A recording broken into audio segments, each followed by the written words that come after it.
Controversy से घिरी है फिल्म। आप बहुत आपको स्पेशल सिक्योरिटी मिली है, आप बहुत गुस्से में हैं बिकॉज आप फिल्म की जो एक प्रोजेक्शन आप चाह रहे थे, कहीं ना कहीं जो फिल्म के बाकी क्रू मेंबर्स हैं वो मिसलीड कर गए।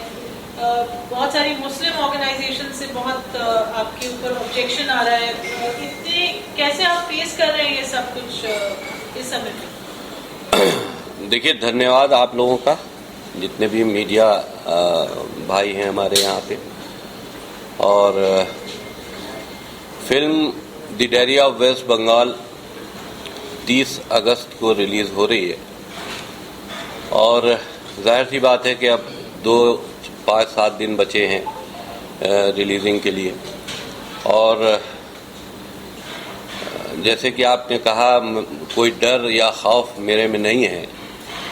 हाँ, फिल्म को लेकर जो बातें अभी तक मीडिया के माध्यम से आ रही हैं, तो इस बात को हम बताना चाहते हैं क्योंकि हमने इस फिल्म को बहुत साफ सुथरा बनाया है। किसी तरह का कोई पॉलिटिकल एजेंडा नहीं है, किसी तरह का कोई मजहबी एजेंडा नहीं है, किसी मजहब के खिलाफ नहीं है। हमने इंसानियत के पक्ष में इस फिल्म को बनाया है। एक ट्रू स्टोरी है इस फिल्म की। और जाहिर सी बात है कि जिस वक्त कोई सच्ची घटना या सच्ची कहानी एक्सपोज होती है तो उस पर बवाल मचता ही है, ये कोई नई बात नहीं है। और जैसे अभी पश्चिम बंगाल में एक डॉक्टर के साथ घटना घटी तो पूरे मीडिया ने देखा। तो हम भी इस फिल्म के माध्यम से बहुत से ऐसे पर्दे उठाने जा रहे हैं जो कि बहुत छुपे हुए हैं। उन कहानियों को एक्सपोज करने जा रहे हैं जो कब्र में दफना दी गई थीं और जिनकी आवाज़ को खामोश कर दिया गया था। हमारी फिल्म क्योंकि एक मजबूर बेसहारा उस पीड़ित लड़की की है जिसके आंखों के सामने उसके पूरे परिवार का कत्ल हो गया, उसकी बहन के साथ में गैंगरेप हो गया और वो न्याय मांगने के लिए हिंदुस्तान आई।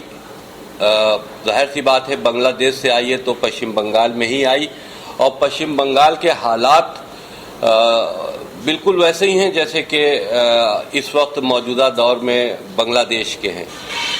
और क्योंकि वहाँ पर टीएमसी की हुकूमत है, ममता बनर्जी वहाँ की मुख्यमंत्री हैं और सबसे ज़्यादा हमारी फिल्म का जो अपोज हो रहा है वो ममता बनर्जी और टीएमसी के जो गुंडे हैं, जो उनके नेता हैं, उनके माध्यम से हो रहा है। क्योंकि पश्चिम बंगाल में जो हो रहा है उससे कहीं न कहीं जुड़ाव जो है वो ममता बनर्जी और टीएमसी की हुकूमत का है। हमने टारगेट नहीं किया है उनको, लेकिन जब आप पश्चिम बंगाल की बात करेंगे तो आपको एक जाहिर सी बात है कि वहाँ की मौजूदा हुकूमत की जो कट्ठा चिट्ठा है वो भी सामने आएगा।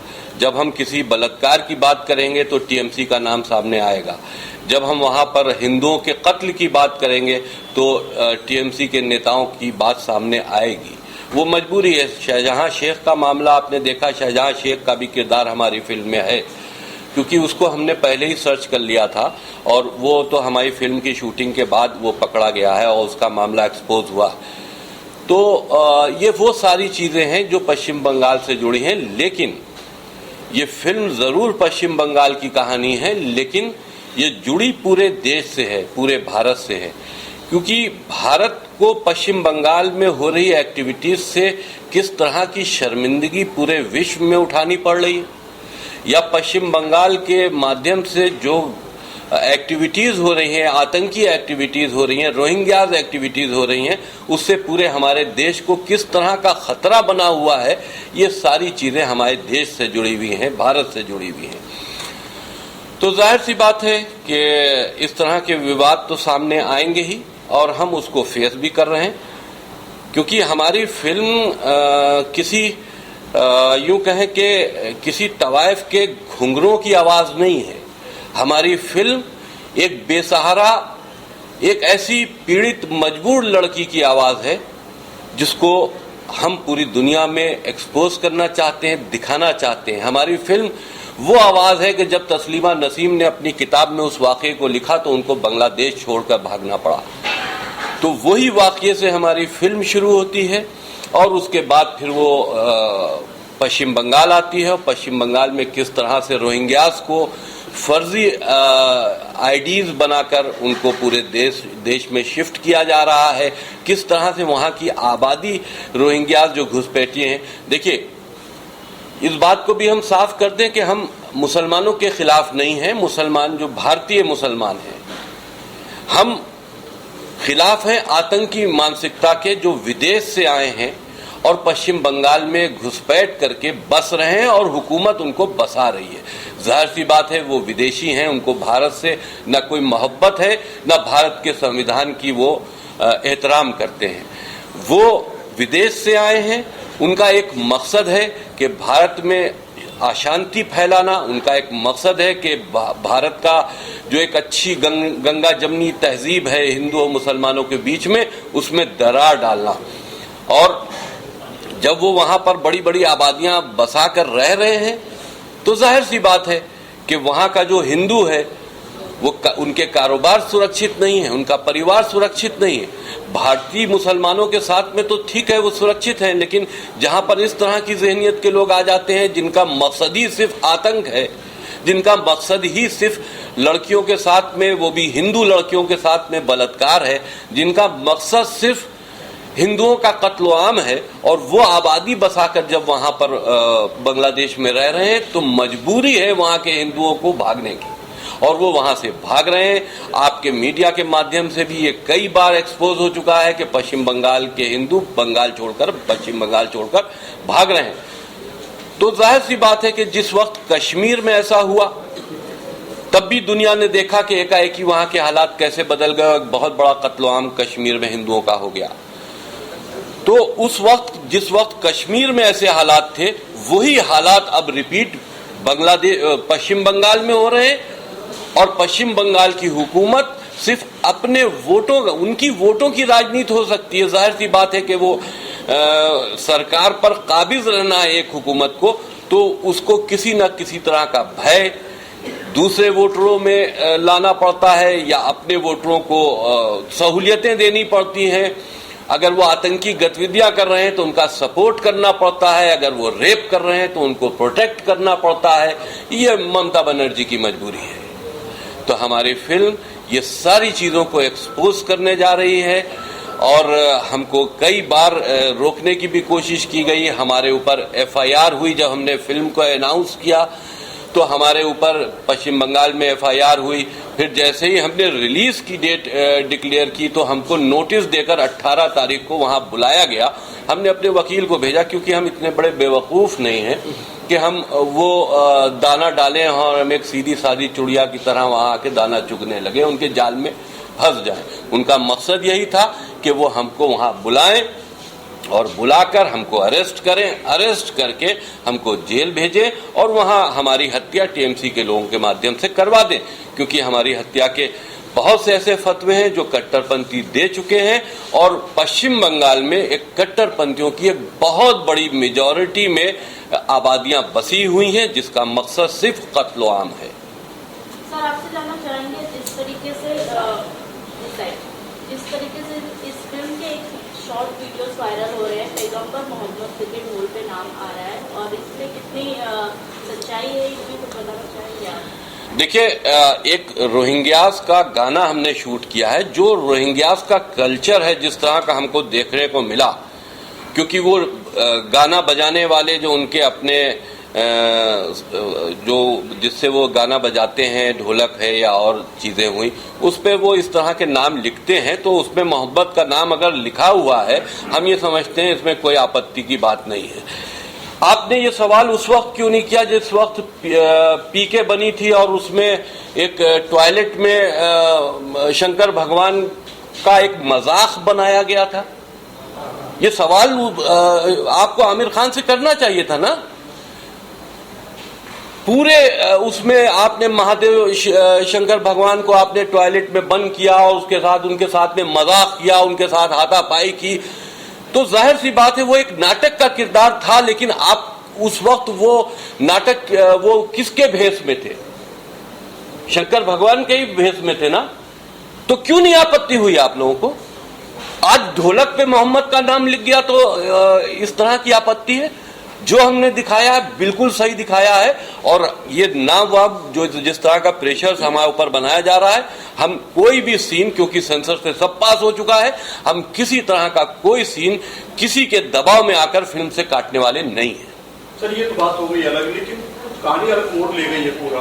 आपका डायरेक्टर गायब हो जाता है, बाद में वो सदी दालाब में मिलता है, घाट पे मिलता है, यूपी में ही मिलता है, यूपी का ही रहने वाला है, यूपी के अंदर ही मिलता है। तो क्या है ऐसा भी? कोई कह रहा है मनगढ़ंत कहानी है, कोई बोलता है गायब किया है, कोई कुछ बोलता है। देखिए बोलता है इसको पब्लिसिटी स्टंट इसको इसलिए नहीं समझना चाहिए क्योंकि अगर वो गायब हुए थे और पिक्चर के रिलीज हो जाने के बाद और वो जब हमारी फिल्म उतर जाती उसके बाद प्रकट होते तो ये समझते कि ये पब्लिसिटी स्टंट था। क्योंकि वो जब से ये फिल्म बनी है उनके ऊपर भी एफआईआर थी, वहां बंगाल की पुलिस उनको मुस्तकिल फोन कर करके परेशान कर रही थी। वो बहुत ज्यादा, उनका परिवार और सनोज मिश्रा खुद बहुत ज्यादा टेंशन में थे और वो हमसे खुद टिकट करवा कर पश्चिम बंगाल गए थे, कोलकाता गए थे कि वो वहां पर जाके अपना बयान नोट कराएंगे। लेकिन वहां क्या हालात हुए, क्यों वहां से भाग आए, उनका उस वक्त की पोजीशन क्या है, क्योंकि उनकी तस्वीर हमने भी देखी है, वो बहुत बीमार से दिखाई दे रहे हैं। तो क्या दबाव बना, ये जब वो मिलेंगे तब इस पर बात होगी। लेकिन ये पब्लिसिटी स्टंट नहीं है। अगर पब्लिसिटी स्टंट होता तो सनोज मिश्रा आज नहीं मिलते, फिल्म उतरने के बाद मिलते। सर उसकी एक चीज और बोला है जो शायद कभी होती नहीं, इत्तेफाक से कभी हो गया तो हो गया। दोनों फोन एक साथ बंद कभी नहीं होते किसी के, कि दोनों फोन बंद हो गए, पानी में भीग भी जाते हैं तो ही फोन चालू हो जाता है। ऐसा क्या हुआ कि उसी के दोनों फोन बंद हो गए? जो मीडिया के माध्यम से पता चला, क्योंकि अभी मेरी उनसे बात हुई नहीं है, मीडिया के माध्यम से पता चला कि उनके परिवार के लोगों ने बताया कि वो बहुत टेंशन में हैं और उनकी इस वक्त जो उनका हालात हैं, हम यूं कहें कि वो एक तरह से मेंटल टॉर्चर हो रहे हैं। अगर उन्हीं ने अपने फोन बंद किए या अब ये तो जब वो मिलेंगे तब उनसे बात होगी कि ऐसा किन हालात में हुआ। और जब आदमी देखिए बहुत टेंशन में होता है तो वो किसी से बातचीत भी नहीं करना चाहता। हो सकता है उन्हीं ने सबसे दूरी बनाई हो। इस पर अभी हम कोई जवाब पूरी तरह से नहीं दे सकते जब से मुलाकात नहीं हो जाए। सर डायरेक्टर जो है पायलट होता है, एक तरह से कैप्टन होता है पूरी फिल्म का। आपने कोशिश की इसको कहीं एफआईआर डाली अपने, या फिर हमारा डायरेक्टर गायब है, बिना डायरेक्टर के तो बड़ी मूवी है, कंट्रोवर्सी तो पहले से ही इस फिल्म में। देखिए जिस वक्त ये सूचना आई कि उनके मोबाइल कई दिनों से बंद चल रहे हैं तो हमने वहां पर उनके लिए एक वकील को भेजा, थाने पे पता करवाया और वहां पर एप्लीकेशन भी थाने पे डलवाई कि वो यहाँ आए थे, उनकी लोकेशन भी वहां की है, लेकिन कहाँ गए ये नहीं पता, उनका मोबाइल बंद है। तो अब देखिए वही चीज है कि जब तक के सामने कोई बात होए ना, अभी तक तो वो बॉम्बे आए नहीं, आएंगे तो उनसे बातचीत करेंगे, तब वो अपना स्टेटमेंट जो इस हालात में होंगे उनका अपना स्टेटमेंट दे पाए तो वो देंगे। सर जब आपने इससे पहले सॉन्ग ट्रेलर लॉन्च किया था माहौल बहुत ही अच्छा था, लेकिन अभी जो है ऐसा हो गया कि सबको देखना ही पड़ेगा। अरे साहब आप लोग सच्चाई सुनना नहीं चाहते ना। सर मैं आपकी बात से मैंने नहीं कर रहा हूँ। अभी जो है इसके बाद में बांग्लादेश का भी हुआ है, इसके बाद में कोलकाता का भी हुआ है, तो आपकी फिल्म बहुत ही इंपॉर्टेंट बन गई। आपको लगता है इस बात को लेकर? अभी देखिए जिस वक्त हम शूटिंग कर रहे थे ना तो बांग्लादेश और बंगाल में बारूद बिछा हुआ था, आग तो अब लगी है, तो वो बिछा हुआ बारूद तो हमने खुद देखा था और वहां की कहानी जब हम शूट कर रहे थे हमको दिखाई दे रहे थे कि वहां क्या हालात हैं। लेकिन वहां पर एक ऐसी घटना हुई और उसके बाद वहां पर आग लग गई, वहां की प्राइम मिनिस्टर को भागना पड़ा बांग्लादेश से। तो जाहिर सी बात है कि जो हुआ वो तकलीफ दे है, जो हुआ, क्योंकि हिंदुओं के घर जले, हिंदुओं के मंदिर तोड़े गए, हिंदू लड़कियों के साथ में बलात्कार हुए, यही सब हमने फिल्म में भी दिखाया। जिस वक्त टीवी पे ये चीजें हम देख रहे थे तो हमें लगता था कि हमारे फिल्म का ही कोई शॉट चल रहा है। तो वो हालात तो हम देख ही चुके थे, एक्सपोज तो अब हुआ है हमारी फिल्म बनने के बाद। हाँ ये बात जरूर है कि रिलीजिंग की डेट से पहले हो गया, तो जाहिर सी बात है दुनिया इस बात को अब देखेगी कि हमने फिल्म में क्या दिखाया। सब इस तरह से रोहिंग्या घुसपैठिए पूरे देश में बढ़ रहे हैं, उसके लिए आप देश के प्रधानमंत्री से क्या गुहार लगाना चाहेंगे कि इस तरह की? देखिए प्रधानमंत्री जी इस बात से पूरी तरह अवगत है और जब सदन चलते हैं, पार्लियामेंट चलता है तो उसमें रोहिंग्यास के ऊपर तमाम बातें, डिस्कशंस भी होते हैं। जो हमारी जांच एजेंसीज हैं उनकी रिपोर्ट्स भी हैं, वो उस पर कार्रवाई कर रहे हैं। तो फिल्म के माध्यम से ही हम सारी चीजें दिखाने की कोशिश कर रहे हैं, पूरी दुनिया को अलर्ट करने की कोशिश कर रहे हैं कि ये रोहिंग्या हमारे देश के लिए कितना बड़ा खतरा है। किसी वक्त भी अगर जिहादी कोई मूवमेंट हो गया या कोई इस तरह का जिहाद का ऐलान हो गया तो हिंदुस्तानी मुसलमान नहीं है, जो घुसपैठियां आए बड़ी तादाद में, यही कहीं ना कहीं हिंदुओं के घरों में आग लगाएंगे और पूरे देश में ऐसी घटनाएं होंगी जो आज पश्चिम बंगाल में हो रही है। तो देश को भी अलर्ट होना चाहिए, पब्लिक को भी अलर्ट होना चाहिए और हुकूमतें तो अलर्ट हैं ही, वो कार्रवाई कर रही हैं। हाँ, ममता बनर्जी जरूर इस वक्त बेहोश हैं, हुकूमत अलर्ट है लेकिन वो बेहोश हैं, उनको नहीं मालूम कि उनके प्रदेश में क्या हो रहा है। जाहिर सी बात है, उनका सपोर्ट नहीं होता तो पश्चिम बंगाल की ऐसी हालात क्यों होते हैं। सर, मेरा एक सवाल है कि जैसे देखा जाए तो कलकत्ता बंगाल जो होता है भारत का ये हिस्सा है और वहाँ पे जो ये होता है उसके उतने बवाल नहीं होते, लेकिन अगर उसको आप दिखा रहे हैं तो बहुत सारे बवाल हो रहे हैं, तो उसमें कहाँ तक ये जायज है?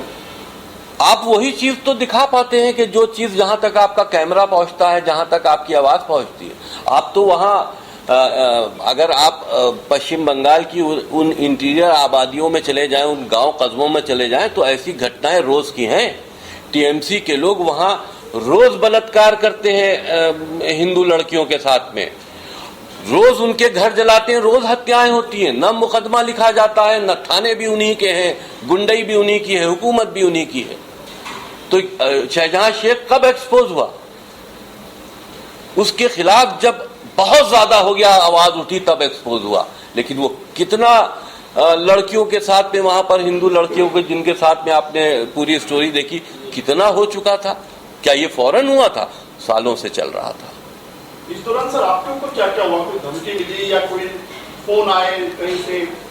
जिस वक्त फिल्म हमारी सेंसर हो गई है, उस वक्त हमको दारुल उलूम कराची से एक फतवा आया था जिसमें हमारे सर काटने का, वो तो सर काटने का इनाम तो बहुत पहले से है, एक और उसमें बढ़ गया था, तो सर काटने का एक फतवा दिया गया था और कहा गया था, यही ढोलक वाली बात उसमें भी लिखी गई थी कि आपने मोहम्मद की तौहीन की है, ढोलक के ऊपर इस तरह का नाम लिखा है। तो हमने उसकी सूचना गवर्नमेंट को दे दी थी। तो ये तमाम इस तरह के दहशत फैलाने की बातें या फतवे ये सब देते रहते हैं और हम ये समझते हैं कि आम मुसलमानों को इस तरह की अफवाहों पे गौर नहीं करना चाहिए, इससे अलग रहना चाहिए। आपके राइट पे सर आपका परिचय? मेरा नाम देव फौजदार है और इस फिल्म में मैं विशाल का चरित्र कर रहा हूँ। और ये विशाल एक ऐसा युवा है जो बंगाल के युवा को रिप्रेजेंट करता है। वो यूथ जो कुछ करना चाहता है जीवन में, नौकरी पाना चाहता है, लेकिन वहाँ के मौजूदा हालात की वजह से वो रोजगार नहीं पा पाता, क्योंकि सारी नौकरियाँ, सारे बिजनेस, सारी कंपनियाँ शिफ्ट हो चुकी हैं अलग अलग। तो एक ऐसा युवा का चरित्र मैं कर रहा हूँ जो बहुत पॉजिटिव है अपने समाज को लेकर, अपने देश को लेकर और अपने आप को लेकर। लेकिन हालात वैसे हैं कि वो ऐसे मौजूदा हालात में पॉजिटिव रह ही नहीं पा रहा है, चाहकर भी नहीं रह पा रहा है। तो मेरा विशाल का चरित्र है। आज के हालात में क्या ये फिल्म रिलीज करना उचित है और फिल्म देखने के बाद सेंसर बोर्ड की क्या प्रतिक्रिया है? सेंसर बोर्ड ने तो पहले उसको हमारी फिल्म को खारिज कर दिया, सर्टिफिकेट देने से इनकार कर दिया। फिर हम रिव्यू कमेटी में गए, रिव्यू कमेटी ने उसको देखा, हमसे साक्ष्य मांगे, जो हमने घटनाएं दिखाई हैं हमने वो सारे साक्ष्य उनको दिए। तो उनकी मजबूरी थी कि हमारी फिल्म को पास करें, क्योंकि हम जो भी दिखा रहे हैं वो असलियत दिखा रहे हैं, तो वो रोक नहीं सकते।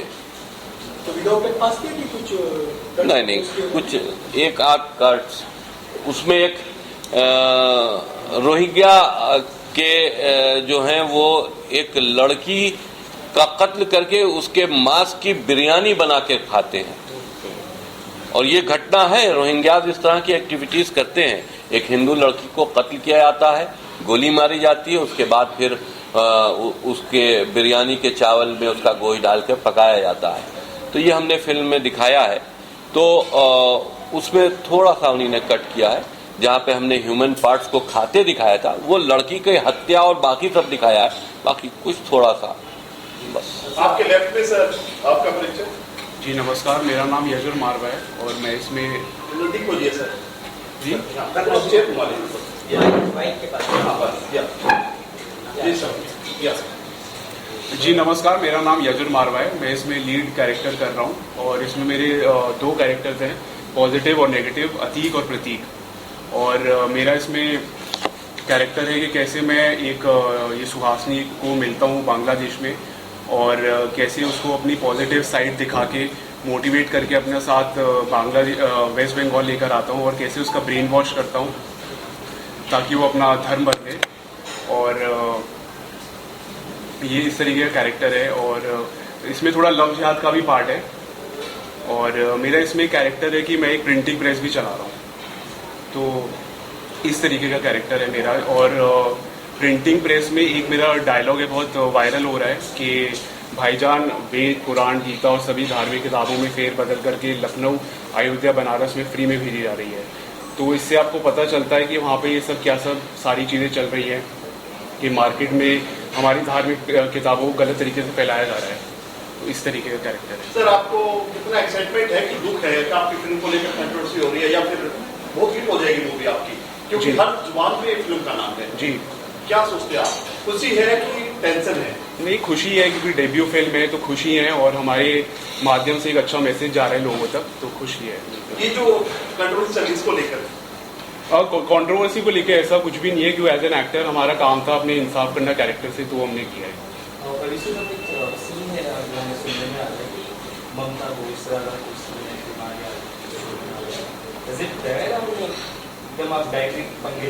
अब पूरी स्टोरी आप लोगों को यहीं बता देंगे तो फिर आप लोग देखेंगे क्या? जो दिख रहा है वो सब है, जो भी दिख रहा है, जितने भी उसके पार्ट्स वायरल हुए हैं, तो जो दिख रहा है वो हमारी फिल्म के पार्ट्स हैं और वो सच्चाई है।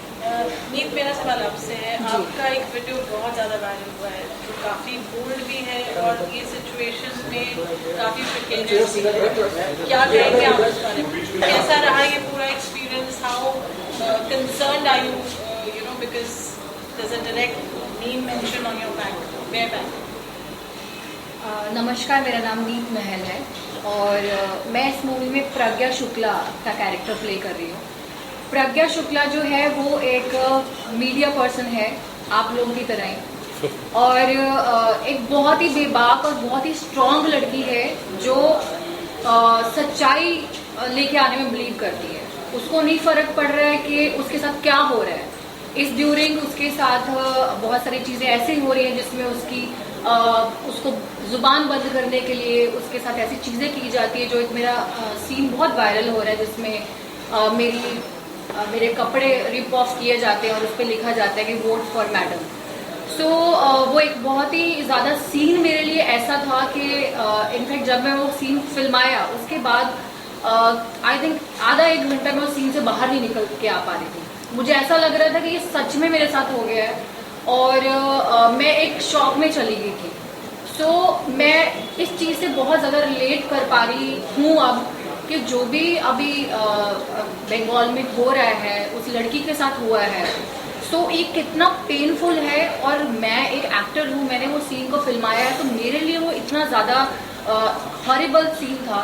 सो जिन लड़कियों के साथ रियल में ये चीज़ें हो रही हैं, सो उनके लिए ये कितना ज़्यादा एक दर्दनाक चीज़ है। एंड प्रज्ञा शुक्ला जो है बेसिकली वो इस कहानी की जो विक्टिम है हमारी, तो उसकी सच्चाई को सामने लेकर आती है और वो कैसे लेकर आती है ये आपको इस मूवी में देखने के बाद पता चलेगा।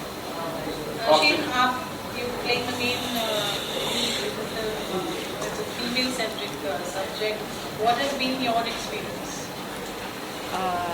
नमस्ते, मेरा नाम अर्शन मेहता है और मैंने सुहासिनी भट्टाचार्य, जो एक बांग्लादेशी हिंदू ब्राह्मण की लड़की होती है, पंडित की लड़की होती है, और उसकी फैमिली को मार डालते हैं, उसकी सिस्टर के साथ रेप होता है और वो उसी माहौल से भागकर उनके थोड़े और महिलाओं के साथ वो बांग्लादेश से वेस्ट बंगाल आती है। और जब वेस्ट बंगाल के सबसे ईस्ट साइड आती है तो वो समझती है कि यहाँ पे हिंदू की हालत अच्छी रहेगी, पर जब उसे पता चलता है कि यहाँ पे भी हिंदू की हालत ऐसी ही है, तो उसके साथ जो भी वो पूरे जो भी वो प्रोसेस में पूरी जर्नी में उसके साथ बहुत इनजस्टिस होता है। बांग्लादेश में उसके साथ इनजस्टिस होता है और बंगाल में भी इनजस्टिस होता है। वो सोचती कि भारत में, हिंदुस्तान में जबकि हिंदुओं की हालत अच्छी होनी चाहिए तो ऐसे क्यों है, यहाँ पे भी वैसा माहौल क्यों है जो बांग्लादेश में है। तो वो इसी मुद्दे को लेकर वो अपनी आवाज़ उठाना चाहती है। जो भी उसके साथ ऑपरेशन, जो भी उसके साथ इनजस्टिस हुआ है वो पूरी दुनिया को बताना चाहती है। Human right council, government of India, सारी मिनिस्ट्रीज़ को, सबको बताना चाहती है कि वहाँ पे जो हिंदुओं की हालत है वही हिंदुओं की हालत बंगाल में भी है। तो ये कहानी जब मैंने प्ले किया था तो मैंने भी काफ़ी रिसर्च किया था। मैंने ऐसा कुछ भी बिना सोच समझे नहीं किया है, बल्कि एक एक सेंटेंस, एक एक डायलॉग के पीछे मैंने डायरेक्टर को यही बोला था कि सर मैं ये नहीं बोलूँगी, मैं ये नहीं करूँगी जब तक मेरे सामने कोई प्रूफ ना हो। तो सर ने मुझे काफ़ी वीडियोस, काफ़ी चीज़ें दी थी रीड करने के लिए। And when I went through it is only when मैंने वो डायलॉग्स बोले हैं, वो चीज़ें की हैं। तो I think with every scene related we have enough proof कि ऐसा सच्चाई और हकीकत में हुआ है। और ऑफ कोर्स ये सीन इतना इंटेंस था जिसके लिए मुझे एक कैरेक्टर में इंडल्ज होना बहुत ज़रूरी था। तो मैं मेरे जोन में ही रहती थी through out the 35 days, because मुझे एकदम ऑनेस्टी और सच्चाई से ये लड़की को दिखाना था सब लोगों के सामने, ताकि ये जो सच और दुख भरी कहानी है वो ऑडियंस को रिलेट हो। तो इसलिए हमने काफ़ी ऑनेस्टी से, सारे कैरेक्टर्सों ने अपना अपना काम काफ़ी ऑनेस्टी से किया है, इसलिए फिल्म ऐसी आई है।